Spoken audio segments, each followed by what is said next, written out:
You know what's up next week? I know. I Shimon have it in front Moraes of me. versus. Bro, I have it. Oh, go. I have it open. Oh, go fuck yourself then. Thought I was doing you a favor. No, I got it. I always keep both cards open, whichever one would. Okay, so here's the plan. I guess we'll discuss. I'll give you as much time to get out of whatever the fuck you're doing right now as possible. We'll go up the card from last week, and then we'll talk about Pettis, Thompson. Okay, no. How about this? So let me just introduce there. Can go up. I'll keep myself muted. When we switch to Thompson Pettis, I can then just jump in. Just cue me in at that point. I mean, Um, yeah, I'll text you on WhatsApp when I'm gonna get there. I'm gonna try and give it like a 10-15 minute like buffer for you.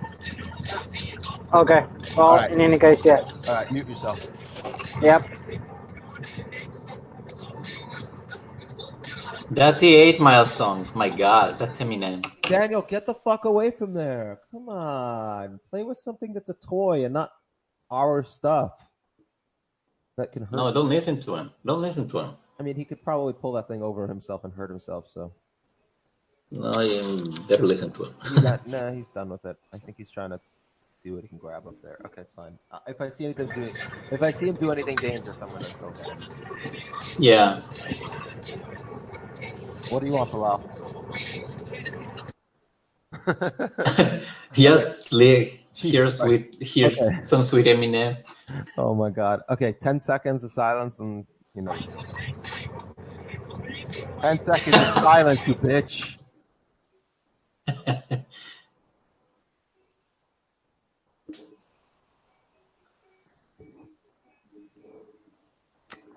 Three, two, one, and we are live. Welcome to the 20th episode of the Mixed Martial Angst podcast. We made it to episode 20, not including live casts, of course. I am your host, as always, Ben Cohn. I am currently waiting for my migraine to hit or not hit, depending on whether the medication I took works. It's kind of going to be hit or miss. If at some point you hear me going, that's why. Joining me today is our co-host. It's Alejandro. And we also have Bilal here muted, but we're going to keep it that way for a little bit. Because he's listening to Eminem back where he is. Exactly. He's too busy listening to Eminem. It's very loud, so he's doing us a favor and showing us some courtesy and just not joining in. We're going to do him a favor and try to make sure that he... we want to give him as much time as possible before we talk about the one fight. Fuck off. There it is. I got him to say fuck off. Hold on a second. My son Daniel's crawling around and he kind of is grabbing at shit. So if you see me go, oh, fuck off, Daniel, then that's probably why. Before we begin, I just want to give a shout out to somebody on Twitter. Yes. After our little discussions regarding Askren and Masvidal and Edwards' situation after the fight, somebody decided that they didn't like my takes, so they decided to tweet at me. Yes. Something around the lines of, "You are soft as baby shit." LOL. You're, by the way, spelled incorrectly. It's YOU''RE, not YOUR. The one acting like the baby saying he should press charges, you dork. There's no grammar involved in these. Yeah, what's his name? Like, say his name because he has the distinction of being our very first hater. I'm going to say his name on Twitter. I'm not going to give out his handle in case people go annoy him. I'm not going to try and do that. His father Notorious, and he has the Notorious B.I.G. as his Abby on Twitter, not his actual face. Yeah, can I say something? Yeah, go ahead. Yeah, it's wrong. Okay, so I denounce and reject myself for saying this beforehand because it's kind of an outdated line of thinking. But if you are using the face of another man that is successful as a man as your handle, that is unmanly. Oh, stop. That's fine. Sorry. I don't mind it. No, it's not it. Alejandro, this isn't it. This isn't it. I know this is wrong. I know this is wrong. You know, I watched that and I'm like, oh, don't do it. Stop with your toxic masculinity. You're soft. Right. Shut up. I'm soft as baby shit, apparently. And then he goes, well, if you ran your mouth, you get punched. I'd say you deserved it. People who talk shit get checked. You really are so soft. I probably should have shown my responses, although they were along the lines of, oh, baby, no, don't do this, baby. Like, I'm just teasing the guy. You think it's cool and have no repercussions. Shouldn't you be attending a yoga class, you snowflake? And that's when I really knew, yeah, I know. That's sweet. Then he follows this up with the best tweet possible for the end of this story. You clearly are just one of those overly sensitive, PC, soft motherfuckers who are not even worth arguing with, as he continues to argue with me. If someone talks shit to you and puts their hands up their ass to be punched, that's how it is. The fact that you don't get that shows you are what's wrong with this new soft PC culture. Damn, you really suck. And after that, he ends it with, you are the one who seems to get super sensitive and be a snitch. I don't know what he means by snitch, but all right. Yeah. I bet you get super offended and triggered on a daily basis. It ends with me getting blocked. So, to my boy at Father Notorious. Thank you. The one who is insulting people as a snowflake, too PC and gets offended too easily. You really seem to have gotten offended just a little too easily. Because you went off on some fun little rants there. And at the end, the one who ended up blocking me. So, in conclusion, who's really soft as baby shit? You snowflake. You snowflake, overly sensitive PC bitch. Piece of shit. No, I mean, I'm just thankful that we have a hater. I know. Like, we have our first guy. I actually ended it with like saying like, yo, all the best to you and yours. And he liked the tweet. So maybe he doesn't actually hate me. And he's just like, he's just listening to us right so now. Hard. Yeah, he tried so hard to make me upset and he realized he's not gonna. And that's fine because I wasn't actually upset with him. Because the bottom line is you, all your followers and all the people you know got to see you talking to me and talking about my podcast. Maybe they'll check it out. Which is good. Checking it out. Hey, Welcome, fuckers. Yeah. I love how I'm talking about this as long as possible to try and give Bilal as much buffer time as possible to get home. I know. But let's actually talk about the card. Let's talk about the card. We had UFC on ESPN 6, I think it's called. Or UFC Fight Night 148. It was Wonderboy versus Showtime as the main event. That's the one fight that Bilal really wants to talk about because it's the one fight you watched. I only didn't give a shit about any of the fights. I just cared about Randa and Randa doing her thing, and she did her thing. We're going to get to her. We're going to talk about her first. We're going to talk about her first, actually. Yes. Angela Hill apparently was kind of a bully to her in the Tough House, and Randa talked about how that bothered her. Please don't unplug that. Daniel, stop. Stop it. Yeah, it's fine. I'm fully charged anyway. No, that's dangerous. You stop it. So parenthood, people, parenthood. Right now, Daniel is doing something, pulling on something that probably shouldn't. And Benjamin here is trying to deal with it in the most mature way possible. By yelling stop from across the room. Yeah, come here, buddy. Yeah, I was trying to give you some breathing room there. Thanks, something to work with. What do you call it? He's playing with my Pikachu slippers right now. You have Pikachu slippers? Yeah, I'll tell you. I'll text you a picture afterwards on the chat. Come here then. I'll pick you up. Okay, so Angela Hill, she came in there, and my favorite part of the fight was honestly the introduction that both of them were getting during like the first like minute or so of the fight, where they're like, Randa went to a Muay Thai camp for this camp to work on her striking because she knows that her wrestling is a strong who needs to improve on her striking. And Angela Hill said the same thing. She's been really working on her wrestling and grappling because you can't just win with striking, right? Randa's like, they're fighting on the feet, then Randa gets a takedown and just fucking destroys Angela on the ground. And I'm like, yeah, about those camp switches, huh? Those the camp focus is there, huh? Yeah, you can't really pay attention to any of that stuff. People are gonna do what they're gonna do. But it's for the audience. It worked out for us. I mean, like we got to see Randa just fucking destroy Angela Hill on the ground. Hit a really nice armbar. just really she good. molded him there. She molded him there. Her on the, and she did really well on the feet too. I'll give her credit. Like she actually spent a fair amount of minutes on the feet in that first round, and she didn't get fucked up. Although You need to know what you're doing on the ground if you're not gonna get like instantly fucked up. Yeah. by Ronda Marcos. Yeah, and honestly, Hill didn't look good at all to me, like at all. No, she didn't have time. It's not even that. She got bum rushed. I think ever since she's come back to the UFC, like her striking is really, it's just not. Her striking is nowhere near as good as advertised. You know what I mean? Like, and I'm not even giving like the usual hyped up sense. I'm talking about by fans too. Like fans think she's a much better striker than she is. No, well, it depends on what your skills are and what you do with them. I think those two need to be separated into how quote unquote good you are, because one thing is the skills you have and how you employ those skills.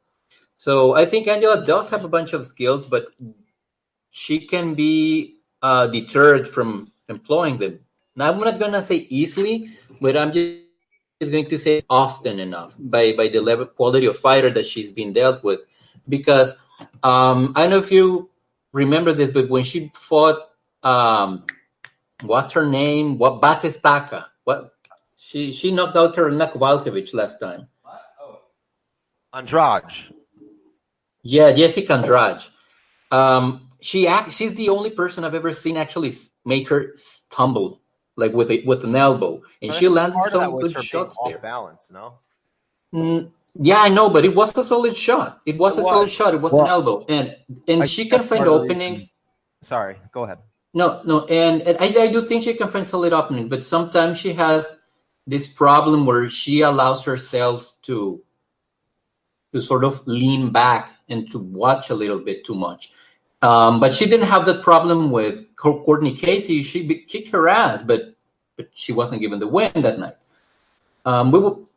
Also, there's the issue with her record, right? It doesn't look the best, but a bunch of those fights, she may have actually won them on the cards. At least a couple of those. Maybe. Yeah, maybe. Like my point is that her striking is not able to. Her style is, I think she fights out of Alliance, I want to say, right? Yeah, yes. So, listen, that kind of style, you need to have something that makes you win your fights clearly. You know what I mean? She's not an especially hard hitter. She doesn't have especially good, like, anything, really. She's kind of average. She's kind of quick, I would say, but she's no quicker than some of the other women in the division. She's not stronger than them. She's not good enough wrestler to offset the rhythm. She's not Dominic Cruz. Dominic Cruz is an excellent wrestler. Angela's not. Well, Angela but just it depends. Kind of like Heavy, like, yeah, she's movement savvy and she knows how to pick her shots sometimes. But the thing, but the idea that she's a bad wrestler, it depends, because when you go 5 rounds with wrestler. I don't think she's a bad wrestler, but I'm saying she's nowhere near an elite wrestler. No, but you don't have to be an elite wrestler to get off Ronda Marcos. What? No. You don't have to be an elite wrestler. But she's not. But she's not bad, but she's also not good. Like, she's very average, and Ronda is very much above average. I know. So my that made me feel good because Grasso beat her. Yeah, and in addition, Angela is not actually that good at defensively as a striker, which is why she was actually getting tagged pretty hard. I mean, by Ronda. Ronda doesn't have much power, but she was getting tagged with Ronda's hard shots. No, but it depends. I think that depends on the flow of the fight, because Angela is not great at going backwards, like most no MMA fighter. But that's the skill set they teach you at Alliance. If you're not good at going backwards and you train at Alliance, you're doing it wrong. No, but Jeremy Stephens trains at Alliance. He's not great at going backwards either. Listen, every single camp has that one guy. Listen, every single fighter at AKA is like basically a pressure, grappling, wrestler, clinch guy, right? And then you have Luke Rockhold. Okay, fair enough. There's always that one guy who's kind of the opposite of, or is the guy who they all work with as like, or develops their style because of who they train with. Like Nate and Nick Diaz have kind of opposite styles, even though Nate can do the Nate the Nick game plan. Nate's style, he's much better, fighting off the counter and working long range, while Nick is an inside fighter and works in swarming patterns. And while Nate can do that, he's definitely far more comfortable in his fights when he's able to work from the outside and just. Yes, but my point is that this was a particularly bad matchup for Hill from the beginning. Like, I don't mind because I'm happy that Randa won. I don't think she was a worse matchup for her than Jessica Andrade, Well, it's different because the thing is that Randa actually knows wrestling. Jessica Andrade is spassy on the clinch. She's just so fucking strong that she makes up for it. But if she fights Tatiana Suarez, she's fast. She's not going to do very well because of the wrestling. No, I'm talking about Andrade. Like, Andrade should not be confused with a good grappler. No, she's not. Well, I think once she's on top, she's actually decent. Because she's fucking punching you in the face. Right, like, but I'm saying she actually displays some decent, passing skills when she needs to. Or granted, maybe that is now. Maybe now. I will say a lot of it has to do with her strength. Don't get me wrong, but I have no problem with that. I have no problem. No, I know. I have I know. But what I have no problem either. But you're interrupting me. What I'm trying to say is that in the clinch, before she gets taken down or when she's trying to get back up, Angela Hill has more of a chance of being successful against Andrade or the Andrade that she fought at the time than she has against Marcos, because you actually have to do technical work there. I understand what you're saying.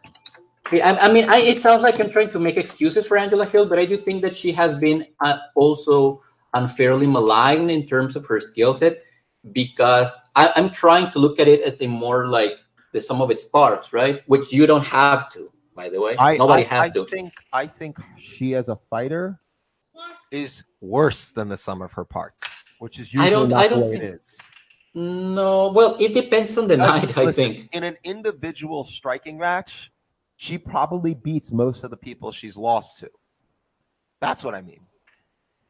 Like, on the feet, like straight up, I could see her as somebody who on the feet sparring in the gym does well. Individually, wrestling or grappling in the gym, I could see her doing okay and doing better than she's shown in her fights. But you put it all together and throw it in the cage, I feel like it doesn't mesh well. Well, it has not meshed well against certain opponents, because against other opponents, she has made it a close fucking fight. But again, a close fucking fight that she lost. And honestly, I think you're wrong about the close fight situation. She's only lost one close fight, which is... Okay, who has she fought? She got completely outstruck by Nina Ansaroff. She got wrecked by Andrade. And she lost her first two UFC fights to Torres and Namajunas. No, but but I'm going through her losses. No, but I'm going through, like, Livia Renata Sousa. She's on fucking fire in the UFC right now. And Angela Hill beat her, and she beat her pretty handily. By decision. No. I know. Yeah, but those are close fights. I'm just saying close fights. Right, but she beat her handily just now. No, but I thought that she took the decision. I thought that it was a close decision, but I thought that she took that. Like, it was clear that she took that. Yeah, listen, I happen to agree with you, but it was a close fight. And in addition, you're just more stern than me. No, what I'm saying is that in the UFC, upon her return, she's only had one arguable fight to say that I won that fight, I didn't lose, and that was Courtney Casey. The two people she beat are Marina Moroz and Ashley Yoder. So I'm not thoroughly... No, Daniel, take that out of your mouth. Fuck. Get it out. Get it out right now. So we're getting parenthood here. We're getting what parenthood actually sounds like, people. Apparently, Ben's son is trying to eat something. Okay, so while he's away, and what I'm going to say is Angela Hill is good. She clearly is not, quote unquote, the best, because she cannot quite put things together the way that she should. But I do believe that her performances do not necessarily reflect the how good she is, quality of her overall game. That's what I will say. But we're in a disagreement there. The individual components don't really fit well together. Like, That's So if you, I mean, an argument. she can make close fights if you force her into one area and stay there. But I mean, when everything is open and closed, and it falls apart a bit. Thank you. No, that's fair. That's fair. All right, let's move on. Let's move on. No, it's okay. Yeah. Oh, just want to say one thing about Randa. Sure. Other than that, she's awesome. She's 3-1 against the people that annoyed her in the UFC house. Who's the fourth one she lost to? For whatever reason, Rose Namajunas. Okay. I'm just gonna say one thing, even though I'm not gonna pretend I watched the season. Listen, if everyone's annoying you, maybe you're the annoying one. No. No, Randa was just angry the whole time. But the people that particularly annoyed her, that made like this light switch go on in her head, were Carla Esparza, Feliz Herrig, Angela Hill, and for whatever reason, Rose Namajunas. So 3-1 against the people that annoyed you is not bad. Right, but what I'm saying is that maybe Randa's the one who's got to look at things. Well, maybe, but I like her. So I'll tell you how I know that. Like when I was I don't know when most people probably don't know much about me, but I was bullied in high school and blah blah blah, elementary school, whatever. It's fine. Anyway, like when I was going to like therapy for some of my issues, right? Like one of the things that like it's weird to hear a therapist probably tell their client this, but like listen, you're angry at everyone, and based on a lot of the stuff you tell me, like you have a right to be angry. But a lot of the stuff that you're telling me is like, why don't we take a look at how you act around people, and maybe that's a reason why people do things, and it doesn't excuse it. And he made it very clear. But like, if you have 4 separate people, and one of them is Rose, who's considered one of the nicest goddamn people in the sport, are annoying you, maybe you're annoying as fuck. Maybe you suck. I don't know. Doesn't excuse the way people act. Like again, I know, but that's what I'm saying. Like, yeah, like yeah. I never watched the all I'm gonna say is I didn't watch it either. But what I'm gonna say is I'm gonna ignore all that and assume that Rand is right because she's awesome. I mean, why? I don't understand why everyone thinks she's awesome. I don't pay attention to shit outside. No, I like her story. I like her life story. Like I understand. Like, look, if we're being purely rational. There's an argument to what you're saying because her story is so dark. So right. So it sounds like it's the Uriah Hall situation. Yeah, like she's carrying stuff with her. She's carrying a lot of stuff with her. And I like fighters that are dealing with shit for whatever. That's fine. Reason. I understand that completely. I understand everything completely there. But it sounds sure like the Uriah Hall thing. I'm sorry. You know what I mean? Like when Uriah Hall was way was like, oh, I'm getting fucking bullied, and everyone's just like, what the fuck is going on, man? Relax. Like he overreacted at the Tough House or something. I think that's the last season. No, I don't blame her. But yeah, I don't mind. Yeah, I don't mind. I'm still Team Randa. Fuck her. No, she's great. I like her. I have no reason not to. Anyway, let's just quickly move on. We'll talk about the destruction of Frankie Saenz by Marlon Vera. Minute 25, first round. He drops Saenz with a jab as Saenz is coming in. Not much to say. It's nice to see Vera not have a 3-round war.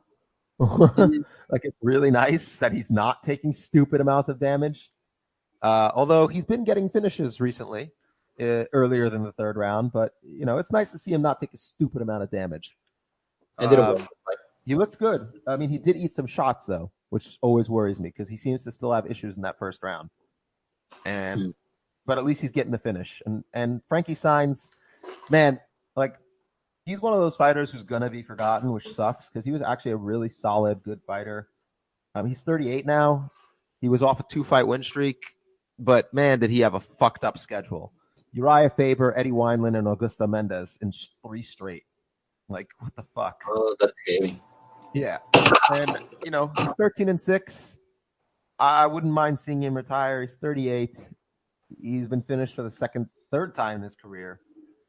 In a row? Maybe time to just let it go. Like, unless he's going to get, like, easier fights lower end of the division, just to get some extra cash, I would say yeah. But the UFC just puts people that fight in exciting manner together at the end. Like, look at where they're going with Diego. I don't think they'll cut him. Because that's my point. They're just gonna keep giving him like tough matchups. They might, but like they gave him 2 easier matchups before this, so maybe not. And by easier, I mean like compared to the shit he was getting. Yeah. I agree. Bryce Mitchell and Bobby Moffitt. Damn. I don't know if you watched that fight, but that was fun. No, I didn't watch it. I was trying to do something in algebra. Yo, Bryce Mitchell is the most Arkansas thing ever. I'm not gonna lie, I fucking love him. His nickname is Thug Nasty, which is the best thing ever. Isn't he the guy that was saying something about camo shorts? Yeah, he's like, Reebok, I want some fucking camo shirts. It was the best. He's just really fun. I highly recommend people watch the fight and then the interview afterwards. Like he's so angry that people are like saying like he should leave Arkansas and go to a major camp. And he's just like, fuck you, Arkansas. And I'm going to say it after every fucking win. It's amazing, Bryce. I love you, man. That's fucking great. Relax. I don't know. I would recommend you watch the fight. It's just a fun, like weird, like very much non-game plan-y grapple fest because he's not sticking to the game plan of striking on the feet. He's like shooting for takedowns on a dude who's trying to out-grapple him, right? And it's like, maybe he don't, but he does. So, yeah. Bryce Mitchell, baby. Macy Barber versus JJ Aldrich. She knocked her out with a knee and some punches. I'm not impressed sold, at all. I'm really far. First of all, she says she wants to be the next Ronda, and she definitely has the striking defense to be the next Ronda. So good. Well, that's real good. It's unkind. What? That is unkind, but true. It's also true. No, I know. The problem with Barber seems to be that the UFC wants to desperately make her happen, and she's like 20 years old, and she's coming off of strawweight. And when I read what was happening to her in strawweight is that they had her on this fucked up diet, taking only this much calories per day. But Jackson Wink, and that interview is just fucked up because she pretty much said that her entire metabolism was wrecked and she lost her period and a bunch of things, right? And then at the end of the interview, where she's like relaying all the fucked upness that she had to deal with, she says, but I want to be a champion at strawweight, so I will be champion at 125. Yeah, with Valentina Shevchenko there at 20 years old. And then I'm going to go back to strawweight. And I'm like, girl, what are you doing? Like, she's again, like 20-year-old. She's just 20. That's all it is. I know, like, but for example, they put this fight together for her, and she winged it, right? And she won the fight, but let's say it like she was getting her ass kicked by a strawweight, a middle-sized, that does strawweight that doesn't hit very hard. She was just getting styled on. So here's where it just comes down to her defense is shit, and she is entirely reliant on her power, athleticism, chin, and all that. Like, she's not good. Stuff that has nothing to do. Well, I don't want to get that far because she's just 20, but she's. Wait. I understand she's 20. We're talking about at 20 years old. She's not good. She's not. Well, the problem is like right now she's not good. She might be in the future. I'm not saying that's not a possibility. That's her right now, yeah. And no, right now she needs a lot of help. Where does she train? Where does she train? She was calm down. She used to be at Jackson Wink. Yeah, great place to train if you want to learn fundamentals, right? And then she changed to the UFC PI. And the thing there is that she's becoming. I hope it does. It's not. We don't see that by her next fight because she said her issue, right?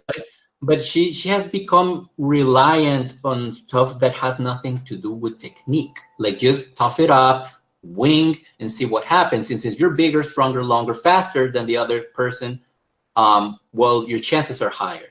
And that's how she got the win. But it's problematic that people are saying, well, she got to learn, she's 19, and she got to find out a hole in her game, and she still won. Yeah, great, well done. And I'm like, but like, does she look like she's worked on the holes in her game? Honestly, I don't think she has had that opportunity yet.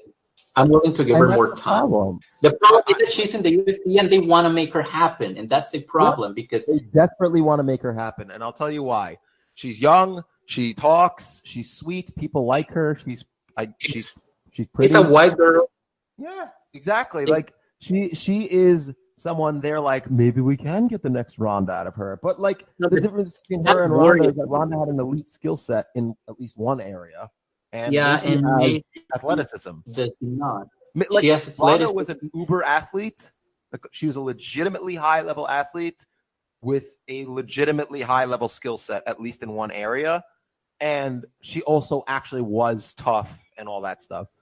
Barber has the toughness and athleticism, although I don't even know if she's on the same level as Ronda athletically. But is she a better athlete than Angela Lee? I'm sorry, than Andrea Lee?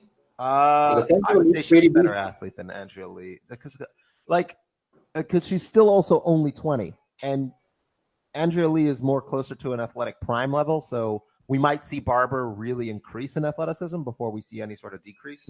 That's fair, but what I'm saying is that which leads me to my next argument, that with the UFC so keen on making Barber happen, they may just match her with someone that she cannot quite deal with, and it's gonna look ugly because she J.J. Aldrich is good, but she's undersized. She's not an athlete. Honestly, you give J.J. Aldrich a little bit, just not even like more speed, but just more stopping power.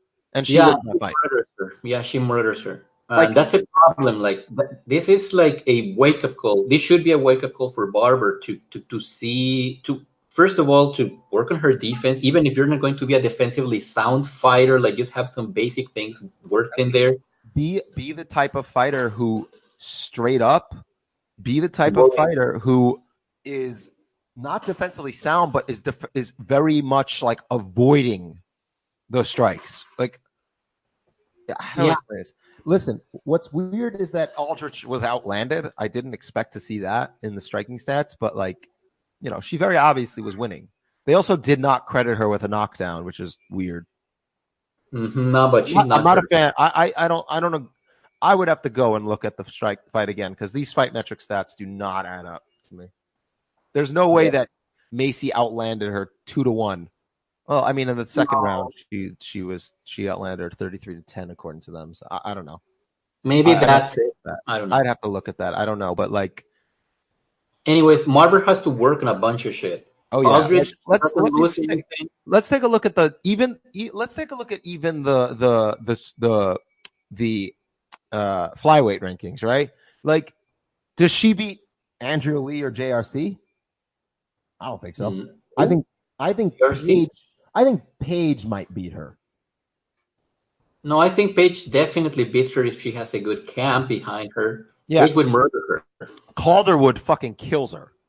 Yeah, that don't look good for her. Carmouche can match her with the athleticism and is a way better grappler. The athleticism. Roxanne Modafferi. Yeah. Roxanne probably beats her just based off of grappling and skill. I mean, I think she just roughs it out and can take. Yeah, the problem with Roxanne in that sense is that she's very, very. She has a lot of mileage, but if she was like some 5 years younger, she murders her. Could you imagine Joanna versus Macy Barber?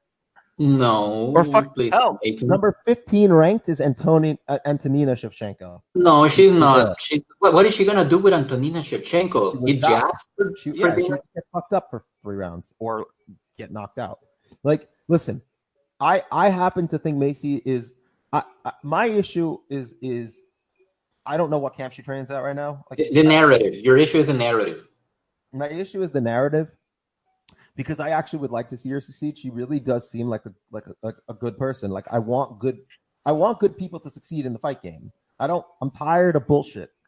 So, to see someone just get on there and go like, just be happy and just excited and fun. I want that. But she needs to not fight for at least 6 months. Go to a gym that's really going to work on her fundamentals. It seems like she wants to be an outfighter who, she looks to me like a bully. She doesn't. She looks like a. She seems to want to be an outfighter up until she hurts somebody and then swarm them. Does that make sense? I'm not sure that she has that much of a plan. I but that's how she fights, right? Okay. And even if not, I think an excellent person to go train with, Dustin Poirier. I want her to go to Dustin Poirier's camp because Dustin Poirier can fight from the outside, and he's top 5 swarmers in the game, right? Like, that's part of the reason why I'm so excited for Holloway versus Poirier, because they're both literally top 5 swarmers. But they also Holloway's a bit better. I can't wait to talk about that fight. Yeah. So I think maybe going to work with Dustin Poirier might be a really, really good idea for her. I think he's at ATT. She's in the UFCPI. And he's at ATT. And he's at ATT. She'd be perfect there. That's perfect for her. She's in Florida? She's in Florida? No, I don't know if no, I don't think she is, but I would say make the move. Oh, sure, but I don't know how that worked for her. I think she said she set up shop at the UFCPI, and that's where she's going to stay. I know. I mean, that is what I think. But hey, they fixed her diet. She got her period back, so yay for them. Good. Well, yeah, it's called not cutting stupid, ungodly amounts of weight.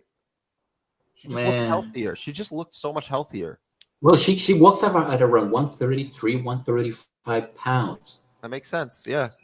Yeah, she was cutting down to 115. Let's move on. Take care of yourself. Did you watch Tanya Peterson?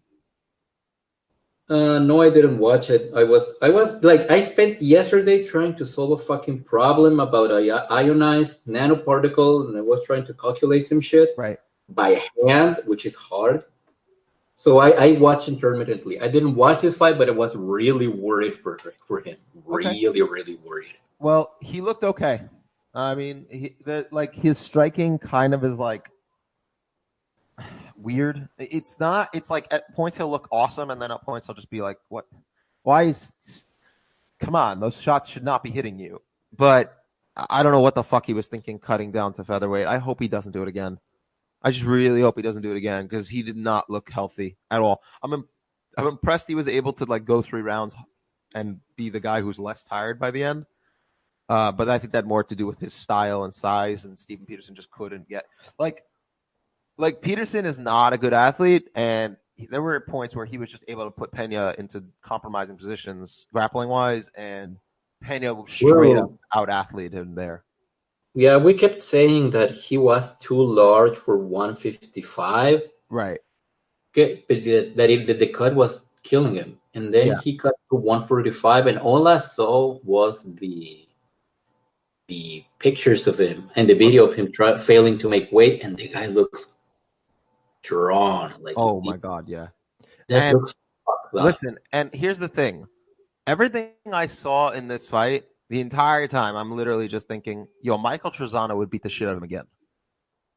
I hope Mike Trezano would beat him again. Like, there's nothing I saw that made me go, "Yeah, no, he's definitely clearly improved in this area after this fight." And the fight was 6 months ago. You know, like it's been 5 months, 6 months. Well, but the problem is that he has to keep his weight down because so he's not even working on his skills. That's the worst part.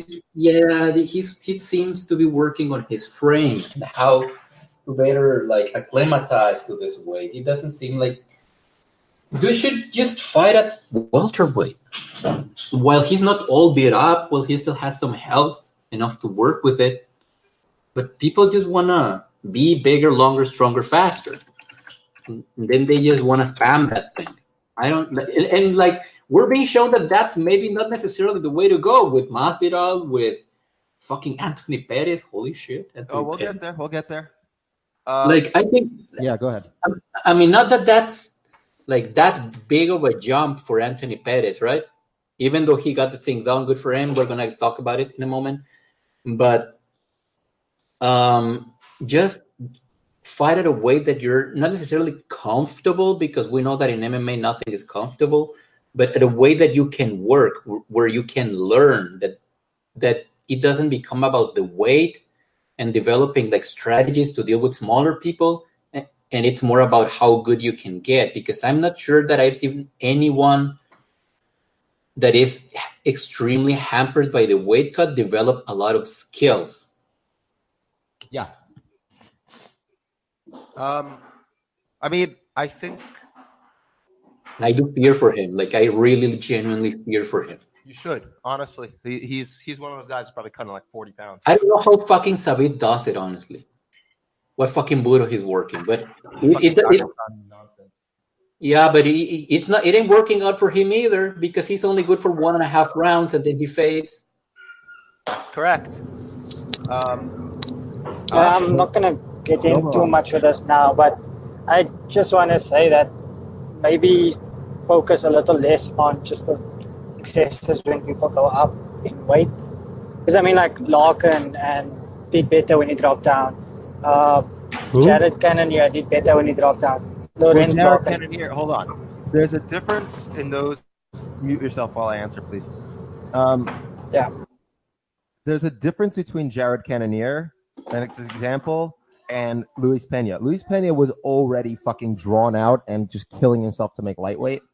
Jared Cannonier, if you look at him from his heavyweight, he was 240 pounds. I right? think you're misunderstanding me.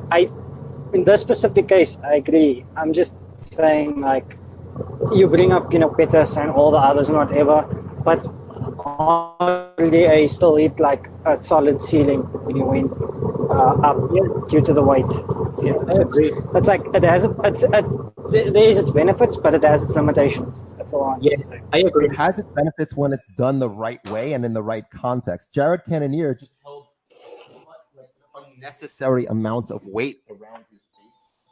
Sorry, he was carrying around extra weight for no reason. He didn't want to cut weight. When he cut to light heavyweight, everyone's like, wow, he looks so good. And I'm like, yo, this dude can make middleweight. Look how much fat he's carrying around his midsection still. Like the guy it's not even that he cut so much weight. He just got his diet under control and now he's fucking shredded. Like there's a difference between cutting water weight and getting in shape. That's why I always look at Mackenzie Dern as an example or Roy Nelson even. Like, are you going to tell me Roy Nelson was a proper ass heavyweight? No, he's carrying around 40 pounds on his gut, right? Like realistically, he didn't have to cut weight to make light heavyweight. He literally could have dieted down to 220 easily if he really wanted to. In fact, he used to weigh that much during his jiu-jitsu days. Like he was trim when he competed against Frank Mir. He wasn't weighing 260. He was probably weighing close to 220 or 225. So he just eating chicken wings and throwing overhands. Correct. And don't get me wrong, there are benefits to dropping down. Like there are guys who probably should drop down, especially grapplers. Like if Gregor Gillespie dropped down to featherweight, I wouldn't be mad because the guy is a supremely undersized lightweight by today's standards, right? And he's not cutting any weight. He probably walks around at 162, 163. So for in certain instances, yes, dropping down absolutely makes sense. And I wouldn't be mad about it because as unhealthy as cutting any weight is, and they've pretty much proven this, like even 10 pounds is really not great. It's not the worst thing in the world compared to some of these monster cuts people make. Also, shout out to Gleison Tebow just because it's still a fucking mystery how the hell this guy made lightweight. And we know how. It's good. We know how. He's more tractor than human. I know, but there's things that can help it. Right, but I think he was taking EPO when he was caught, not like a diuretic. I know. Well, that's what they caught him for. Right, fair. Well, if you're gonna catch him for EPO, you're gonna catch the diuretic. EPO is like it's out of your system within like a day or two, I think. Okay. Anyway, moving on. Formiga used his veteran savvy to take out Davison Figueiredo. I really enjoyed this fight. I don't like Cormier's commentary because he's basically like, "Oh man, like Figueiredo needs to be more like Formiga can't strike on the feet with him. He can't stay on the feet. He can't stay on the feet." I'm like, dude, the reason why he's beating Figueiredo is because he's on the feet with him and he's not just giving up that range and just shooting for takedowns and allowing Figueiredo to just fuck around with him in those grappling exchanges and toss him off. Like a huge reason why he was successful is how he employed his striking. First of all, Formiga's striking is vastly improved. He looks fantastic compared to how he used to on the feet. It's very much a meat and potatoes style, but it works. It works for what he's trying to do. And secondly, which is outbalance you and grab you. Correct. And secondly, something that Cormier was just ignoring is the fact that Figueiredo wanted zero, and I mean zero part of the clinch with Formiga. Every time Formiga engaged in any way, shape, or form in the clinch, Figueiredo basically just backed off. And he conceded that range, which means that Formiga had no fear of entering the clinch because Figueiredo wasn't really doing much once he was in those exchanges. He might throw a couple strikes, but he wanted out. So he conceded an entire range, portion of range to Formiga. So Formiga knew he needed to just strike into the clinch and he could work his takedowns from there. Also, he had a gorgeous double leg. Yes, that is in the first round. It is very obvious what you're saying when you have a guy that hits harder, has a much longer arm. I'll be right back. Keep talking. Sorry. Yes, when the guy's larger, considerably larger, hits harder, considerably harder, and has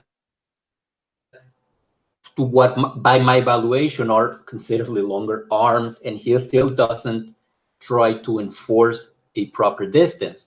Like he was so unsure of doing anything during the first two rounds, to the point that when he actually tried to do something, he would be instantly countered and just grabbed in some way, shape, or form, and all his like momentum would vanish, and he would find himself in these situations where he was just uncomfortable. And he allowed Formiga to do enough of just the thing he needed to do at the right time, enough times, that it became like a slow way for him to inch towards a win. And it's kind of like very obvious what happened. And I don't know exactly what the commentary was watching. Like by the end, you can see Formiga just sort of hang back. Well, he knew he was winning. Well, he knew he was winning. And yeah, I know. Like he was like, fuck it. Like, I thought he maybe run out of juice a little bit because of the grappling exchanges, but then he won anyway at the end. He got him down again.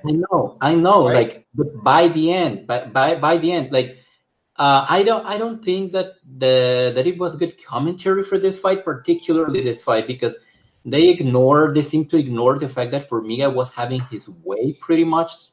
Yeah, most of the fight. It was like, oh, this is what Figueiredo needs to be doing. He has to chase after him. It's like, but he has no. That was the thing. He couldn't. That was what I loved about this fight. It's like he was afraid to go aggressively because every time he would try and get aggressive, Formiga would clinch him, and he did not want to clinch. That is the biggest issue I see with like these fighters fighting, grapplers, because they like what made Holly Holm do so well against Ronda is that they prepared for that clinch. They knew the clinch was going to happen, and they prepared for when the clinch happens. Here's what we're going to do. Here's how we're going to make sure to make this clinch less dangerous. We know it's going to happen.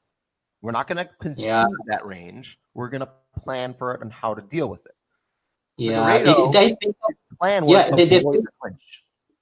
If I am to be like an armchair psychologist, I would say that maybe he doesn't have enough faith in his hands yet, which is absurd. Figueiredo, enough to say like, I'm good here. I'm going to work in something else. Maybe. I don't know. We can't really. I know that's what armchair psychology. Yeah. Like, because there was a point where Formiga was backing up, just backing up. Like, fuck it, I'm not gonna play this game anymore. You have to do all the work here. Yep. And Figueiredo, even then, he didn't let his hands go. Like desperation mode. He didn't let his hands go. Yep. And just to say, like, Formiga's on a 4-fight win streak. Just give him the title shot already. Just give him a title shot. Like the guy's been plugging away in the UFC since 2012 for years. Like, for so many years. Like he's from the old guard from Tachi Palace fights. Dude, he lost his Tachi Palace fights title 8 years ago. I know. Let him get a shot. He has a split decision loss to Henry Cejudo. So like, just run it back. Yeah, he'll probably get fucked up, but let him have a shot. Come on. Yeah, I know. Like, I agree, but they want to do away with the division. That's the problem. But he's 33 already, which is probably like the time when it's going to start to really affect him, the age and the. I know, but the problem is not he should be next in line. The problem is the UFC and the fact that they want to disappear the weight class. Yeah, I know. Like, make it Cejudo's first and only title defense. I agree. And then, and if you're gonna dissolve it, then just dissolve it after that. But let him get that title shot. I think they raised the amount that they pay title contenders to like 200 or 300K or something like that. So just let him have it. Yeah, I agree, 100%. I'm gonna skip McDace Pinedo because I don't want to talk about that fight. Yeah, I'm only gonna briefly discuss Curtis Blades, Justin Willis, just because it was just a one-sided ass whooping. yeah. I had the title for that fight would be "Athletic Guy Wins at Athletic Things." But that's the thing. Justin Willis is also athletic. He just has shit wrestling. No, athletic wrestler beats athletic striker. News at 11. But Willis is a light heavyweight. I'm not even sure he's a heavyweight. No. He's not Roy Nelson. He's thick everywhere. Is he? I'm not sure. He's got a big gut, but he's broad and thick arms. Thick legs. Maybe he should just lose all that fat because it's not doing him any favors when he's trying to get up. Right. I don't know about that because he was able to kind of just like. No, but that was Blade being an asshole, just keeping him there, and he was like talking shit to him between rounds. Did you see that? Yeah. He was being a fucking idiot. No. But what I'm saying is that when they were tussling like against the cage, now Curtis Blade was talking shit to him, and he was telling him shit. And after the fight, he called him "Big Titty, go home and work on your wrestling." I fucking love that. That is so cutting. It's cutting. So I know, like Curtis Blades, like besides the fact that his entire face looks cartoony, like he has big eyes and he has like even like his beard has a character of its own. Its own. It's a great beard. It's a really his I know it's amazing, but his face it's like he reminds me of like an old without the beard. Hold on, I'm googling that. I think he was born with it. I don't think there's any pictures of him without it. Anyway, without the beard. Oh my god! No. Right? Is there such a thing? Oh my god! Oh, I'm gonna share this with you. Oh my god, it's so funny. Oh my god, he looks so. Oh weird. My god, it looks so weird without the beard. Yo, that's not. No, I'm choice keeping that beard on. It improves his looks factor by a solid 2 points. His jaw is so square. You found it? Yeah, I'm looking at him. He has his shirt off, right? Yeah. I just shared it on the chat. Anyway. He looks amazing. Well, his jaw is amazing. Anyways, it looks like a cartoon character when you see him with the beard and all. Yeah. But like when you see him outside of the fight, he reminds me of a song by John LaJoie. I don't know if you know who he is. It's called "The Everyday Normal Guy." It's a rap song. Look it up. Where it's just this guy that is just like, he's an assuming guy. He's just like very average at everything. He doesn't get worked up about anything. Even though it's a rap song. It's really fun. It's a comedy song. And that reminds me of Curtis Blades because here's Justin Williams just like talking mad shit like, Daddy can't help you. Daddy can help you. I'm gonna knock you out. And he's just like, meh, whatever. Like, I'm not engaging in this. Like, it's too immature for me. Right? And then the fight comes and he just mauls him. I think he wanted to make it long and painful also. Yeah. I mean, just like strip him of his dignity, like strip him of his dignity, and then call him Big Titty at the end. That was cutting. Yeah, that was cutting. Yep. I mean, what are you gonna say? And what had to happen happened. I mean, like we can also just kind of. I think we can also, in a way, like say, like, yeah, Justin Willis getting that number 10 ranking kind of shows a problem, at the UFC heavyweight level. Yeah, well, who isn't number 10 ranked in the UFC at heavyweight? That's kind of what it says. Yep. Let's talk about the main event. We've given Bilal enough time. Hopefully he can. He doesn't have demons and shit. Anthony Pettis. Defeated Did Stephen Anthony- Thompson by KO. Superman hook and punches is how they listed it, with 5 seconds left in round 2. Showtime hook. He showtimed the shit out of that. Listen, okay, I'm going to go into my little rant, and then you guys can have fun. Yeah, go ahead. Anthony Pettis has shit footwork, and what I mean by that is going forward and going backwards. He does. He has shit fucking footwork. Listen, all right? He's literally following Stephen Thompson around the cage, and here's the thing. Here's what pisses me off so much. They had the right fucking game plan. Round kicks to the body. Leg. Yeah, but he wasn't cutting the What cage. the hell? Like keeping his hands high, like to avoid those big, those blitzing punches of Thompson, right? Yeah, he ate a lot of side kicks to the body, and I think they actually were having more of an effect than people were acting like they were, which, like, I agree. Pettis was visibly huffing and puffing. He did eat flurries of punches to the head because he also has no fucking head movement either, but I digress. He broke his nose, I think. I mean, the amount of blood that was coming out. He did. Yeah, he broke his nose. The dude was Anthony Pettis is like the hyper-evolved version of Rock'em Sock'em Robots. Yeah. I'm convinced. Like everything was right, game plan wise, right? Push Keep Stephen it- Thompson, kick him in the body, kick him in the legs, tire him out. Also, can I say this? Let me just get something in. Yeah. That I was astounded by the fact that even though he was getting chewed up, he was having, like, in the amount of time that they fought, he was having more consistent success against Stephen Thompson than most everyone he's fought in his last 100%. 10 fights. I don't know.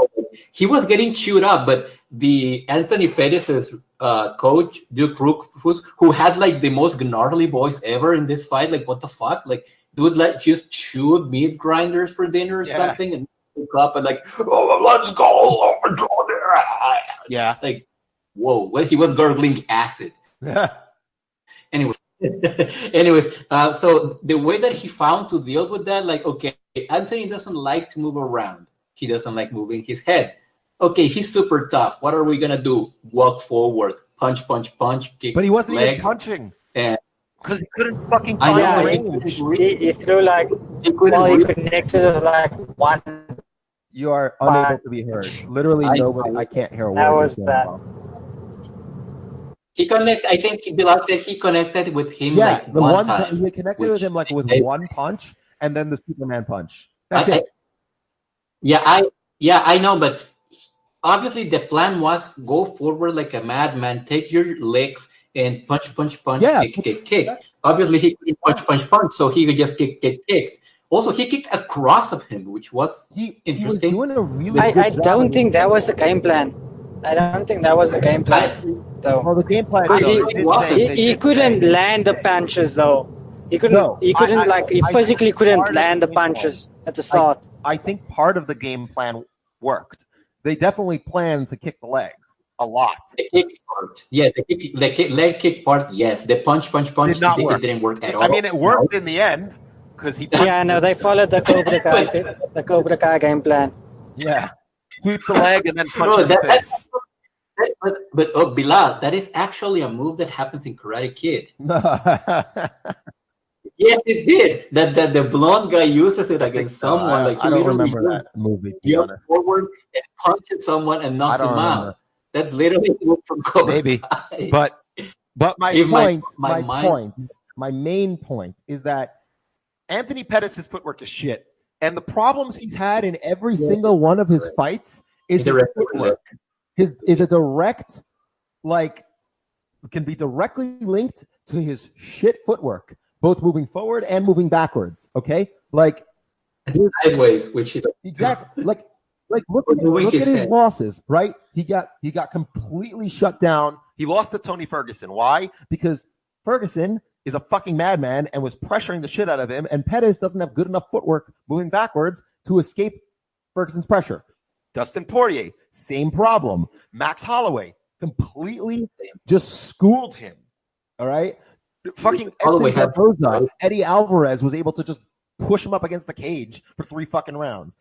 Rafael dos Anjos, Clay Guida, maybe not the whatever, but Bart No, Kalashevsky, that's fair. I Like- think that and even in his wins, he was losing to Stephen Thompson because his footwork wasn't good enough moving forward to cut off the cage.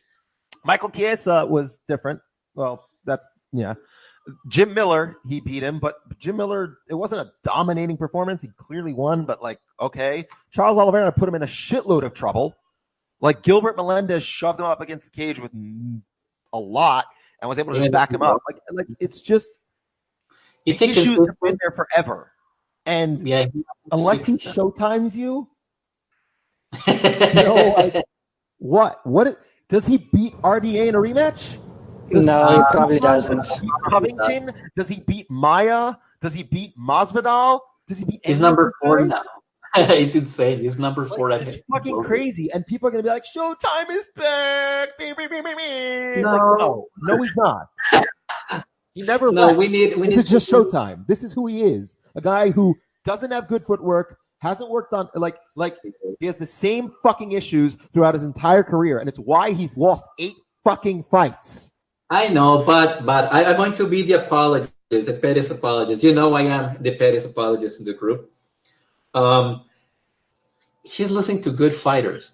Like, he's beating good fighters. Like he was champ once, he defended once. Fair enough, he's gotten farther than most. Anthony Pettis is a top 10 lightweight GOAT, in my opinion, just based off of who he's beaten. I think we're harsh on Pettis.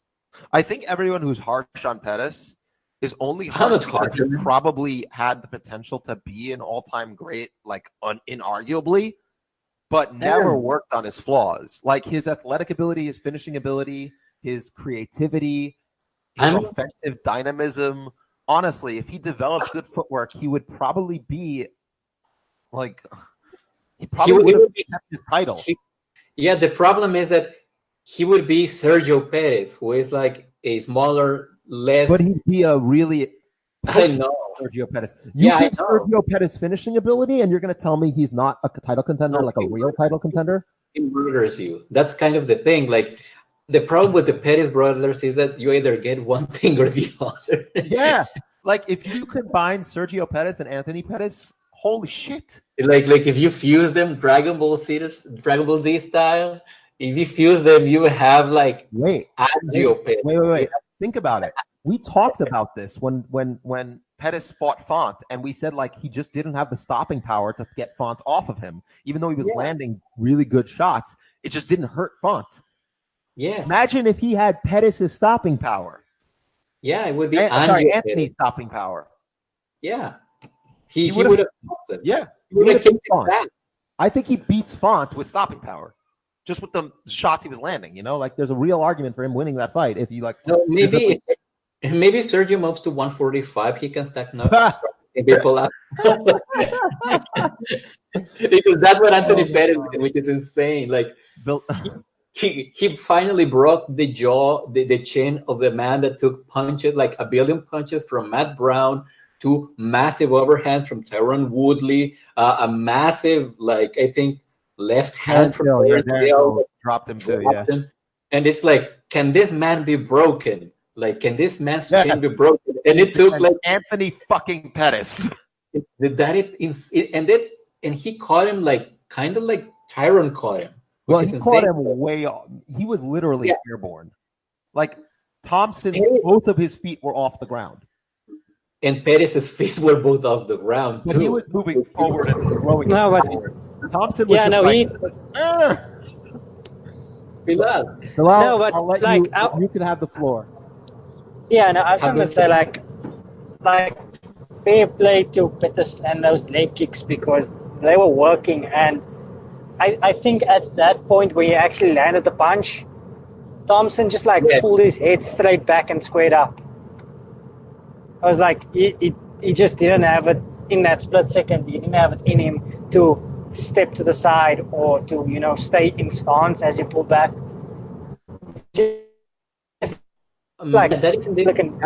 Squared up and he just squared up in an attempt to pull back, and the extra jump made it connect. I think that was kind of an issue of overshooting. Like he overshot his distance. Like because it actually came off a kick that was on the pulling back. It was a side kick, and he was just way too close.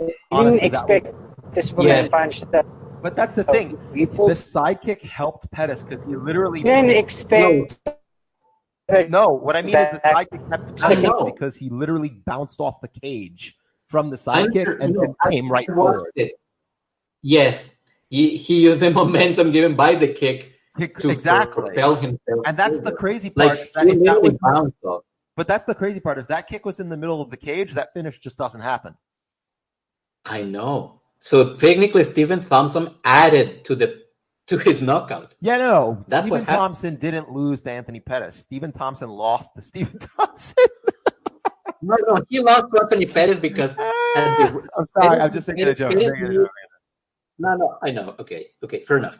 Can I continue? Go ahead. Sorry.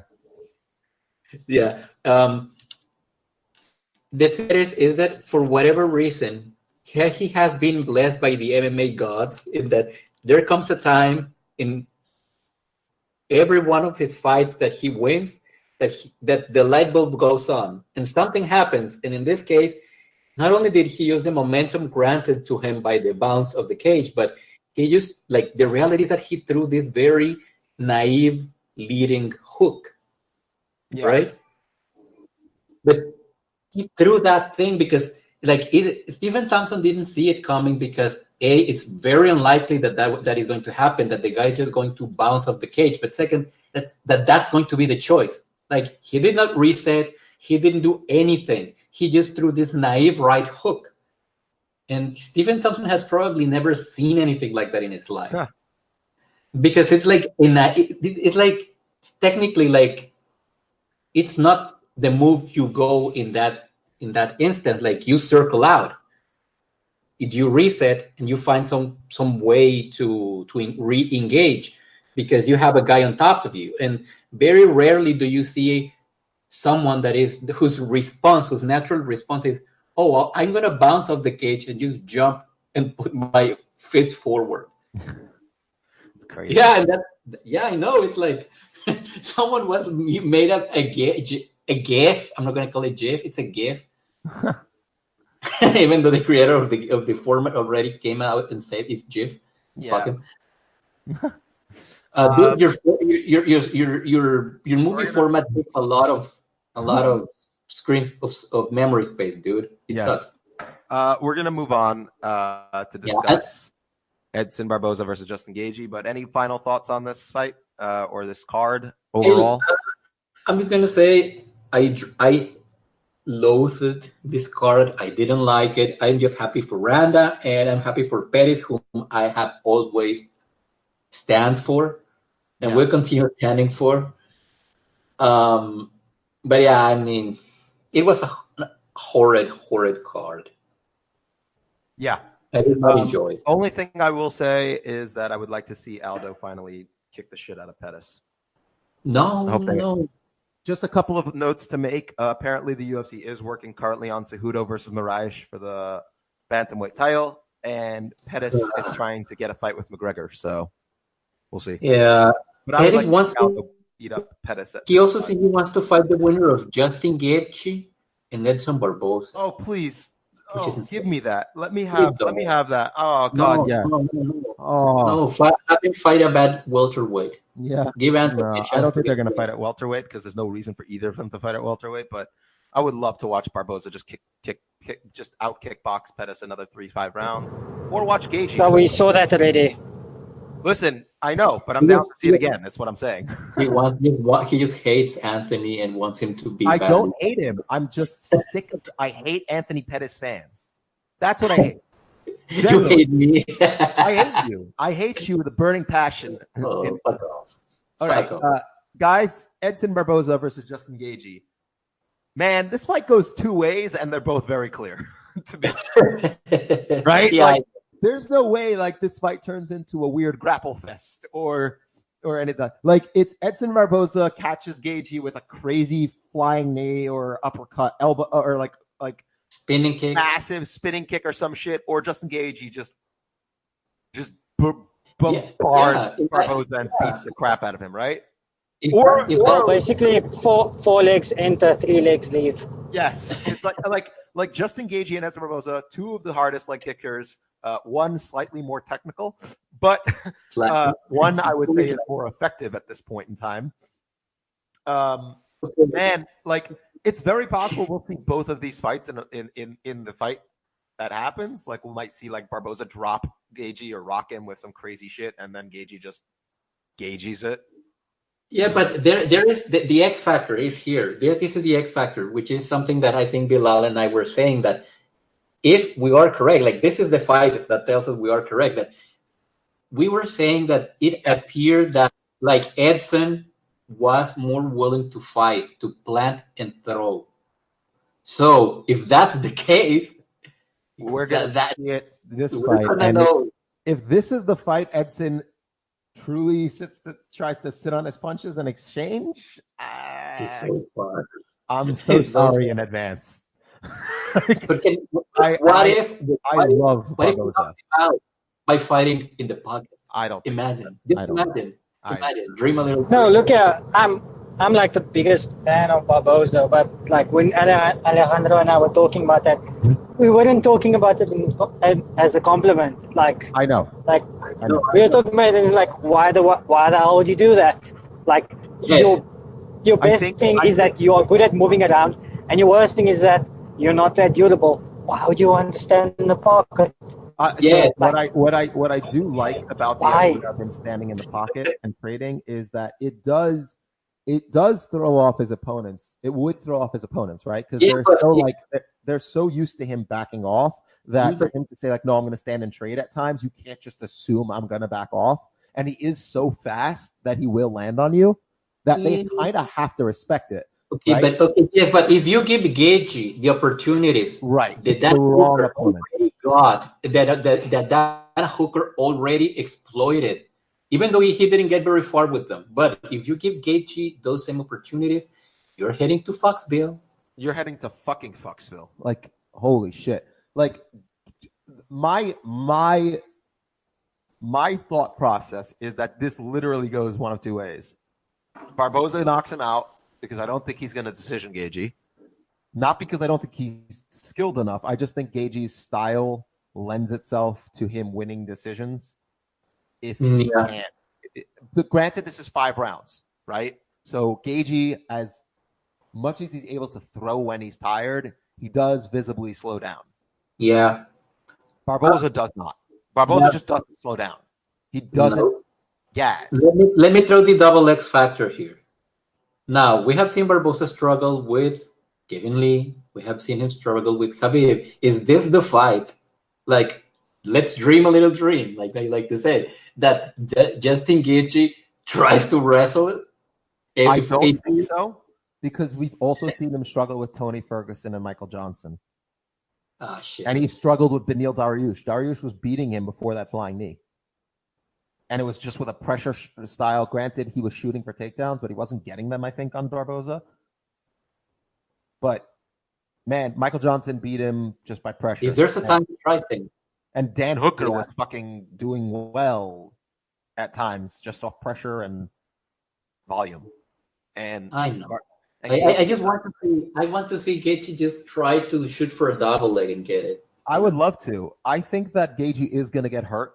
I think he's going to eat some big shots. When doesn't that happen? In his last fight versus James Vick. Was that a fight? No, Gaethje is not shooting for any fucking takedowns. What are you talking about? Yeah. Listen, picking Justin Gaethje is probably the fashionable choice. Yeah. But I'm going to go with Justin Gaethje just because I don't trust. I'm muting you, Bilal. I don't trust Barboza to. What makes me think that he'll lose is when he rocked Kevin Lee, he had the worst possible reaction you could have, which was, I'm going to close the distance so I can't land any effective follow-up strikes and clinch with him. And that's why I don't trust him. But if that's the case, then if he rocks Gaethje's not going to jump for a takedown. He's not going to shoot Kevin for a Lee takedown. Didn't jump for a takedown either. Barboza literally put himself in an inadvantageous position. Why didn't he just keep distance and start throwing kicks at his head or at his body or at his leg or throw long strikes? Instead, he tries to throw a big right hook, and Lee just ducks right under it. Like, But you got a war, bro. You got a war, bro. but that's my point. Barboza, like his fight IQ isn't Sometimes to it beat did. Justin Gaethje in a way is an IQ test. Nah, I agree with Ben. Yeah, it's he's always seemed like a guy who, when he really needs to push, whops out the wheel kick, or like tries to plant the heaviest hooks. That's And he just just doesn't have unnecessary. the power. And against Hooker, it kind of worked out because Hooker was just like standing Yeah. there. Well, I mean, like he rarely ever connects on those, and when he connects with the wheel kicks, like generally takes people's head. Exactly. So I'm picking Justin yeah. Gaethje to win by maybe second or third round TKO. By like just pressure and like bomb him. Yeah, I pick second or third round. I don't know. It shouldn't be that hard to pick unless we see something different. Yeah. You guys, what do you think? I think.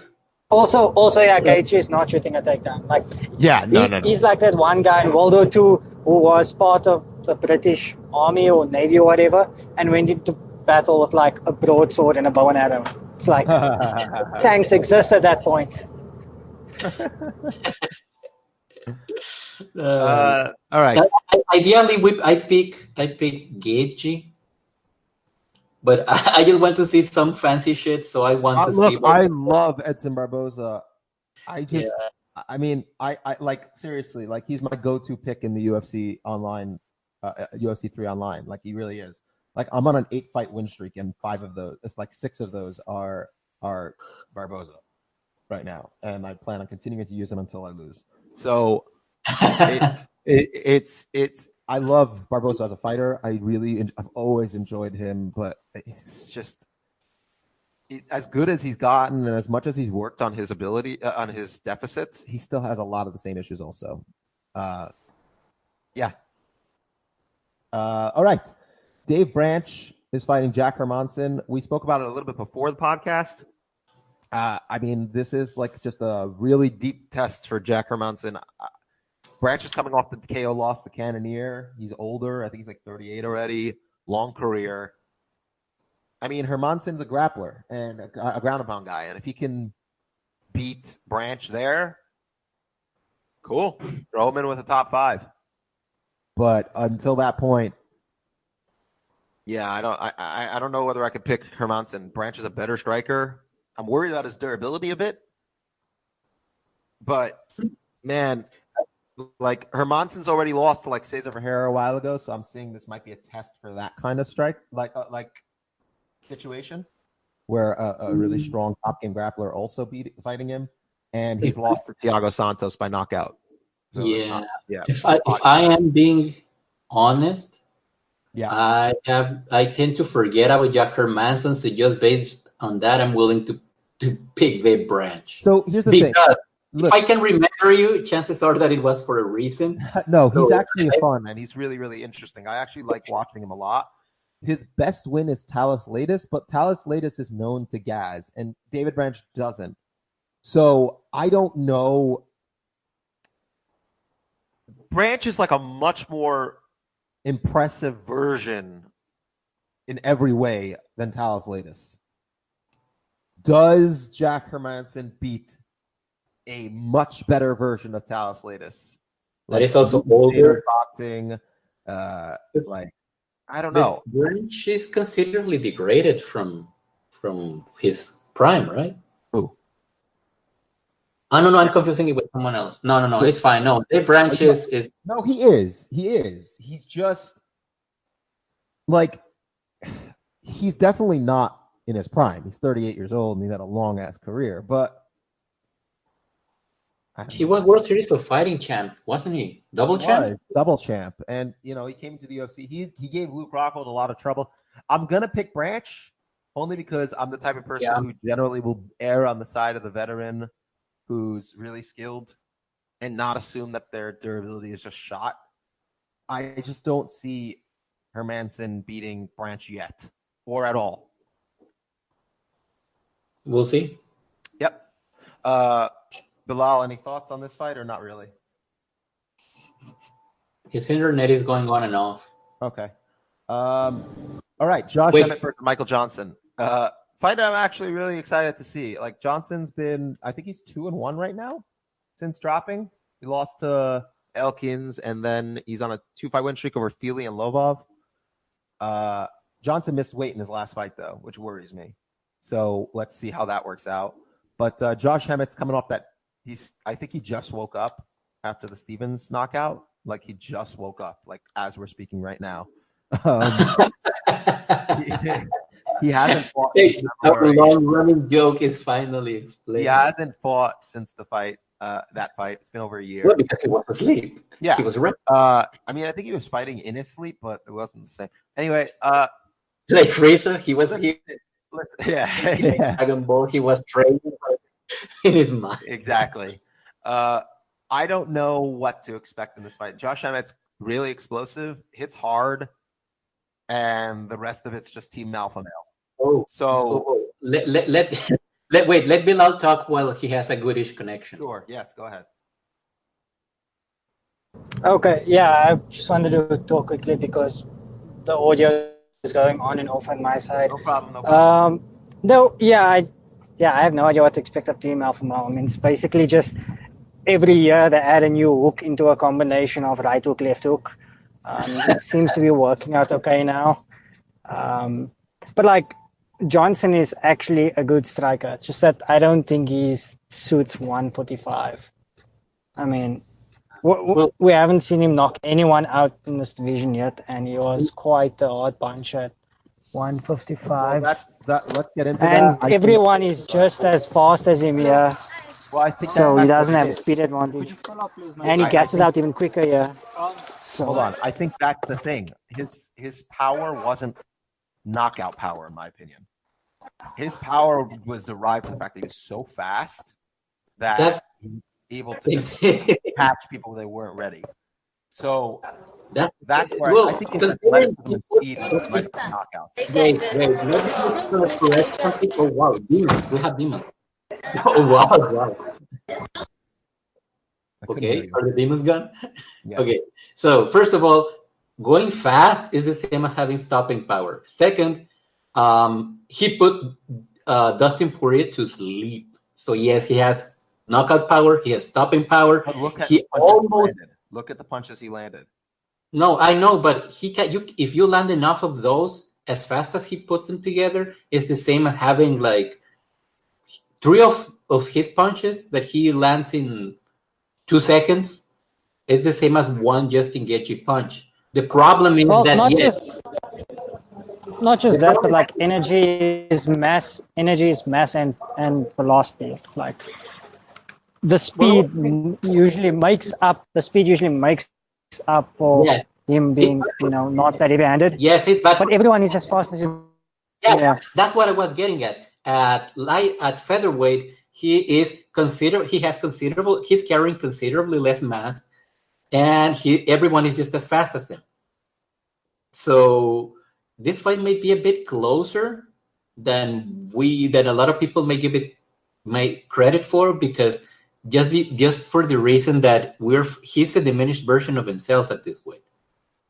So I give Emmett a chance. Yep. Unless Michael Johnson finds a way to Michael Johnson a fight, which is just mind fart and do something. He's like the most up-to-date version of what Melvin Gillard used to do, in that he had an advantage and then he somehow squandered it. So yeah, I'm gonna go with Michael Johnson, but on pins and needles. Like, I'm not sure, but I'm gonna. Let's put it this way. Same. I mean, do you guys? Henry Wolf is a much better. Hold on. What? Do you guys think that Johnson avoids the big shots from Emmett the entire fight? He could. Henry Wolf is a good striking coach. It's just that I'm not sure I trust Johnson. That's my point. I'm gonna pick Josh Emmett, assuming he's not fucked after that knockout, because I think that is draining on Johnson. I think the weight cut is really draining on Johnson, and I think this is the first time Johnson's going to be fighting someone who can match him athletically since dropping, and I think it's going to throw him off real bad. I think that is a good call. But I'm still picking Johnson because I understand. I don't know, just looks weird. Listen, Josh Emmett is not the same type of guy that's really beaten Johnson historically. But I do think he will. He could be that guy at this weight, is what you're saying. Yeah, that's one of those fights where like everything points, at least on paper, to Johnson being better, but like the current circumstance is that he might not be. The way that he had to what his tools for doing damage are not there, and it's like again, like Bilal commented, like I'm using like the force, it's mass acceleration, right? Or just momentum, mass times velocity.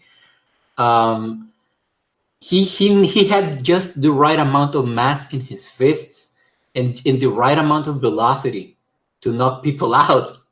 But at this lower weight and running out of steam, and considering the considerable physical decline that he's undergone because of this, on top of all the punishment that he's taken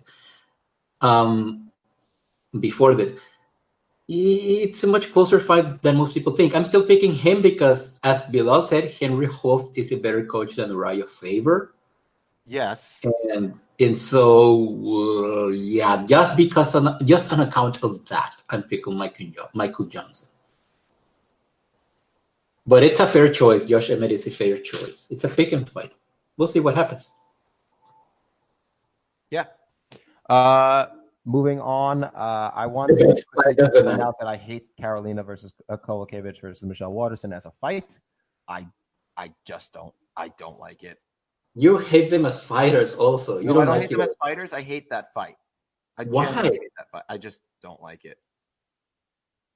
I think it's fine. Like, either we're going to see Carolina just bomb rush her, or we're going to see Michelle Waterson do the Michelle Waterson thing and just kind of grind it out. I'm not interested. I'm just No, this fight is not exactly. It looks fun on the surface, but you can see it devolving into a weird, like, bad fight.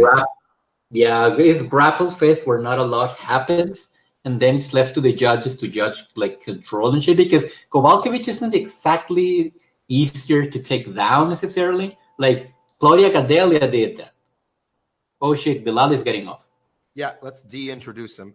Bilal, thank you for joining us for most of this. And we appreciate it. We love you. Hope you have fun. Yeah, I'll try to get an exorcism for next week, so more demons. No more demons. All right. Moving on, we got Paul Craig, Bear Jew. Still don't know if he's Jewish. Shane Marias versus Sadiq Youssef should be a barn burner, honestly. I highly recommend anybody watch that fight. It's opening up the main card. I'm telling you, that fight should be crazy. Yeah. Marias is never in a boring fight, and Youssef is he throws hands. A really interesting veteran fight, Ross Pearson versus Desmond Green. I expect them to have very, very opposing styles. Green will try to outgrapple Pearson, and Pearson will try to knock him or decision him with strikes. Hello? We've lost Alejandro. Uh-oh. We did lose Alejandro.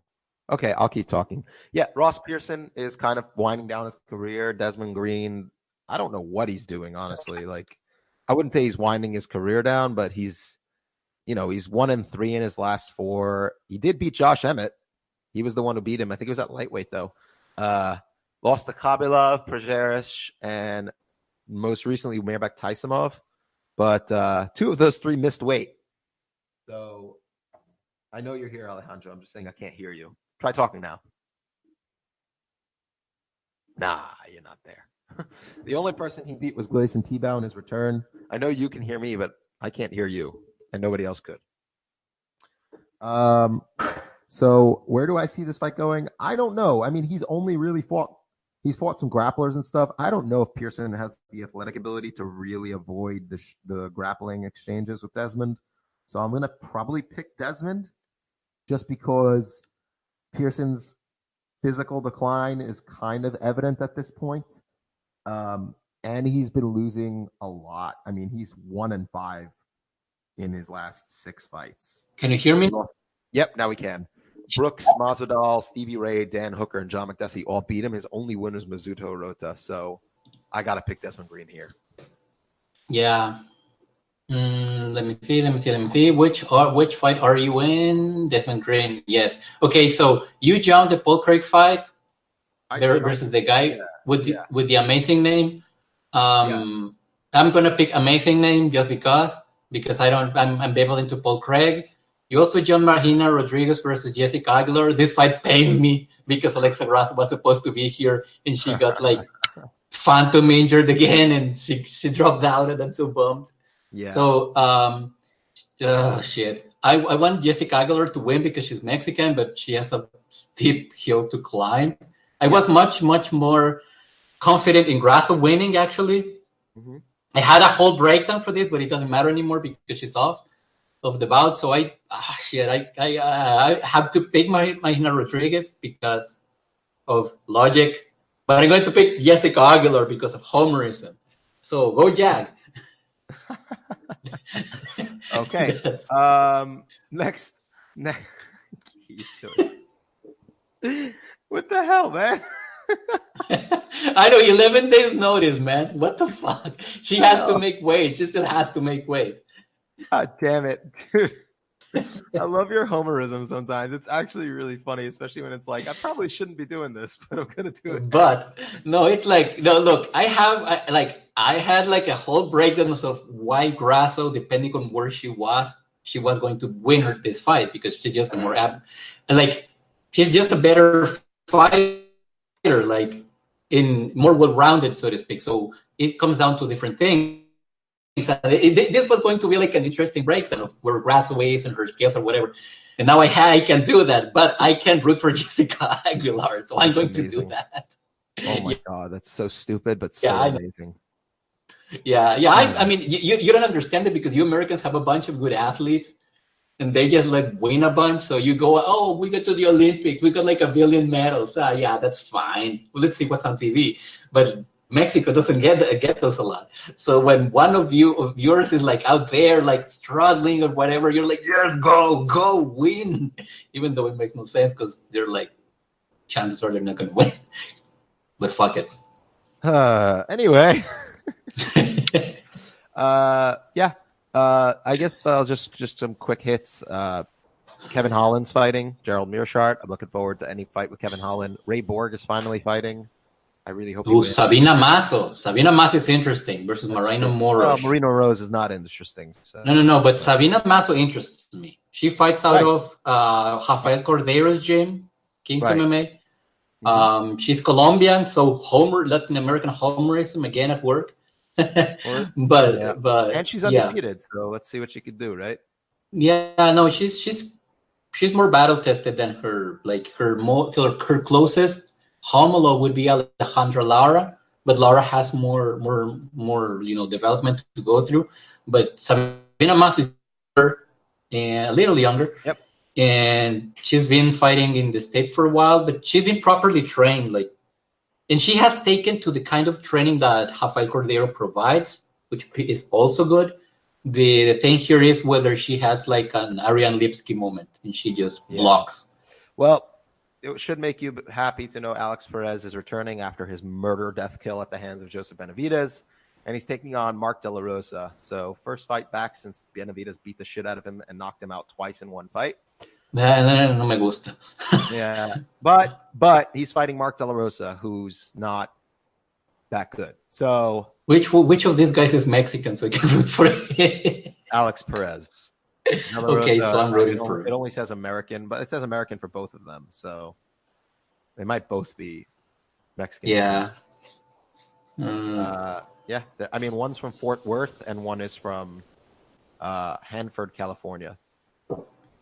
So yeah. All right. Thank you all so much for joining us. It's been an absolute pleasure. Just so everyone's aware, I mean, the first T-shirt we're probably going to do is of Kias and clinches, and it's the Holly Holmes story. What? I'm going to start a T-shirt line of Kias and clinches.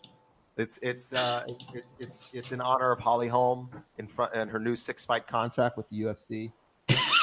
You cannot call it the Holy Hamster. I don't think you can use her name, or the UFC I know, but the UFC will pursue you to the ends of the earth and but sue you. I mentioned it in the comments. Somebody elbow like, "Oh, I'm ready for my body is ready for kias and clinches," and somebody's like, "You should make that a biography. That should be the name of her biography." Have you noticed that she's become less vocal as time goes by? Like her fight with Megan Anderson was very quiet. Yeah. It's like she finally understood. Like, dude, like, girl, stop advertising what you're gonna do. Just throw the punches. It's fine. Like, if you need, you can like push air out of your mouth if you want, like something like that. But don't tell people what you're doing. It's fine. I'm with you there, honestly. Anyway, with that, thank you all so much for joining us. Muchas gracias. It's been lovely to have all of you. Yes, even the haters, please hate more. Even the haters, hate us some more. Please follow us on social media, Twitter, MMAngst, MMAngstp on Twitter. The podcast is Mixed Martial Angst Podcast, MMAngst Podcast on YouTube. Still working on getting us on iTunes. iTunes is being fucking ridiculous with letting me do it. I have to like purchase something, but I can't purchase through the website. I have to go through iTunes, and I don't have iTunes because I have a fucking Windows computer. And anyway, thank you all for joining us. Love you, and we will see you. Hey, wait, have you tried Wondery? I don't know what that is. Okay, let's talk about this off the air. Later, guys. Later, everyone.